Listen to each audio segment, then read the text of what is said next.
Consider the network shown in the figure the maximum power absorb by the load RL is. तर इथे आपला RL आहे आणि आपल्याला मॅक्सिमम पॉवर काढायचा आहे. तर तर मॅक्सिमम पॉवरसाठी आपल्याकडे फॉर्म्युला आहे Pmax = VTH² 4 RL किंवा VTH² 4 RTH.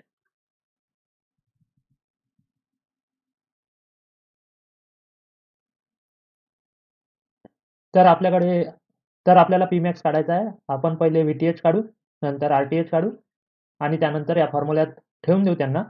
तर आपला ॲन्सर येऊन जाईल. तर VTH काय राहते, की ओपन सर्किट जे व्होल्टेज राहते, या RL म्हणजे या RLला आपण काढून टाकलं, तर येथे जे व्होल्टेज राहील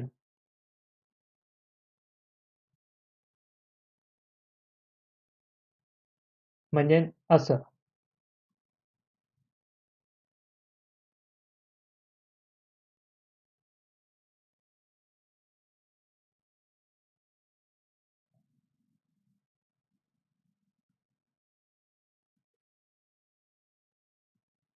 तर येथे जे व्होल्टेज राहील ते राहील आता VTH. म्हणजेच VTH = V1 हो गया. म्हणजेच VTH = V1 झाला किंवा V1 = VTH म्हणू शकता. तर इथं जे व्हॅल्यू राहील ते 4 VTH होऊन जाईल. आता आपल्याला VTH काढायचा आहे, तर तुम्ही इथे बघू शकता, की हे 4 VTH म्हणजे हे करंट आहे. इथे इव्हन दो इथे VTH आहे, तर हा करंट असा फ्लो होत इथं पण जाणार या रेझिस्टन्समधून आणि या रेझिस्टन्समधून. तर त्याची व्हॅल्यू 4 VTH राहील.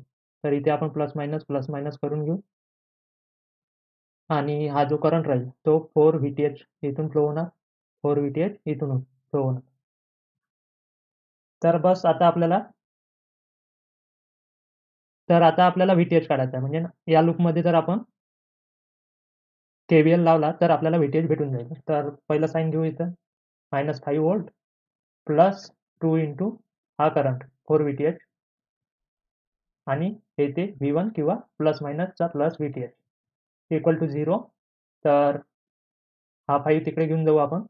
5 इक्वल टू 4 दुनी इथं 8 अधिक 1 हे 9 VTH होऊन जाईल. तर VTHची व्हॅल्यू आली 5/9.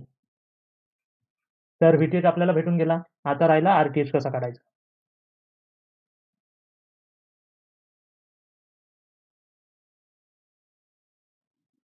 तर आपली जी नॉर्मल मेथड राहते म्हणजे इथं आपला R आहे.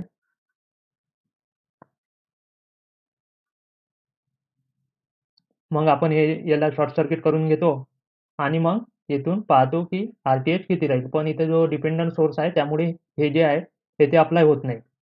तर यासाठी काय करू आपण, की RTH काढायसाठी आपल्याकडे दुसरा पण फॉर्म्युला आहे VTH/IN म्हणू शकता किंवा VOC/ISC. म्हणजेच काय तर हा जो RTH किंवा RL आहे येथे आपल्याला शॉर्ट सर्किट करून घ्यायचा आहे आणि इथून जो करंट फ्लो होणार तो काढायचा आहे. ISC किंवा IN म्हणू शकता. तर हे व्हॅल्यू इथे आहे आणि हे VTHची व्हॅल्यू आधीच काढली आहे. तर 5/9 तर आपण काढलाच आहे. आपल्याला फक्त ISC काढायचा आहे किंवा हे नॉर्टन करंट म्हणू शकता, शॉर्ट सर्किट करंट म्हणू शकता, सेमच आहे. तर हा इथून काढायचा आहे. आता हे जर शॉर्ट सर्किट झालं आहे, तर इथे व्होल्टेज तर V1 ची व्हॅल्यू 0 होऊन जाईल. आता V1 ची व्हॅल्यू इथे 0 झाली, तर हे 4 V1 पण 0 होऊन जाईल. आता करंट जेव्हा 0 होते, तर हे ओपन सर्किट होऊन जाईल असं. तर ओपन सर्किट जर करायचं असलं, तर आपण याला असं ओपन करून घेऊ. ठीक आहे. आणि सॉल्व्ह करू पुढे. तर हे जर ओपन झालं तर इथून करंट फ्लोच नाही होणार, 0 करंट. तर आपल्याकडे एवढंच सर्किट उरलं आणि येथे जर आपण पाहिलं तर येथे येथे जे ISC किंवा IN आहे, तर सेमच आहे हा ISC आणि IN. तर ISCची व्हॅल्यू काय होईल? तर ISC इक्वल टू होईल 5/2. तर हा आपला ISC पण आला. तर RTHची व्हॅल्यू होऊन गेली 5/9/5/2. 5 कॅन्सल होऊन जाईल. 2/9 RTHची व्हॅल्यू होऊन जाईल. RTH इक्वल टू आला आपला 2/9. बस आपल्याला RTH पण भेटला आहे, VTH पण भेटला आहे. आता Pmax काढायचा आहे. Pmax इक्वल टू होऊन जाईल VTH² म्हणजे 5/9 इंटू 5/9 डिवाइड बाय 4 इंटू RTHची value 2/9.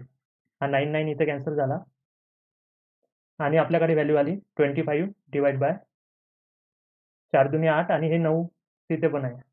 8 into 9. So 25 divide by 72. तर याला आपण सॉल्व्ह करू आपण, की 0 पॉइंट येऊन गेला पहिले, मग इथे 250 बनले, डिव्हाईड बाय 72 करायचे आहे आपल्याला. तर 7 21, 7 28, तर 3 येणार आणि 4 येणार. तर हे डी जे आन्सर राहील किंवा ऑप्शन राहील, हे याचं आन्सर होऊन जाईल. तर याप्रमाणे तुम्ही इथे सॉल्व्ह करू शकता. इथे जे आपला डायरेक्ट आर-टी-एच काढायसाठी आपण इथे जो इंडिपेंडंट व्होल्टेज सोर्स राहते त्याला शॉर्ट सर्किट करतो. ते इथे ॲप्लिकेबल होणार नाही. कारण की हे जे इथे डिपेंडंट सोर्स आहे त्यामुळे थोडं वेगळं सॉल्व्ह करावं लागेल आपल्याला या क्वेश्चनला. तर आय होप तुम्हाला हे समजलं असेल, की कशा प्रकारे तुम्ही सॉल्व्ह केलं. म्हणजे आपल्याला पी-मॅक्सचा फॉर्म्युला माहीत होता VTH2/4 RTH. VTH आणि RTH काढायचा होता. VTH म्हणजे ओपन सर्किट व्होल्टेज होते इथे, तर ओपन सर्किट करून घ्या आणि व्होल्टेज काढून घ्या. तर व्होल्टेज आपल्याला भेटला 5/9 आणि त्यानंतर RTH काढायसाठी आपल्याला इथे डिपेंडंट सोर्स असल्यामुळे इथे शॉर्ट सर्किट करता नाही येत होतं. तर मग आपण ISC काढून घेतला. तर इथे सिम्पली शॉर्ट सर्किट करून घेतला आणि शॉर्ट सर्किट झाल्यामुळे V1 0 झाला आणि हे पण 0 झाल्यामुळे या करंट सोर्स 0 झाल्यामुळे इथे ओपन सर्किट झाला आणि मग आपण जेव्हा ISC काढला तर 5 सिम्पली 2 झालं आणि त्यानंतर आपल्याला पी-मॅक्सच्या फॉर्म्युलामध्ये आपण VTH आणि RTHच्या व्हॅल्यू ठेवून दिल्या आणि डायरेक्टली आपल्याला आन्सर भेटला. कॅल्क्युलेटरचं काम इथे नव्हतं. तर भेटूया नेक्स्ट व्हिडिओमध्ये. तेव्हापर्यंत जय हिंद, जय महाराष्ट्र.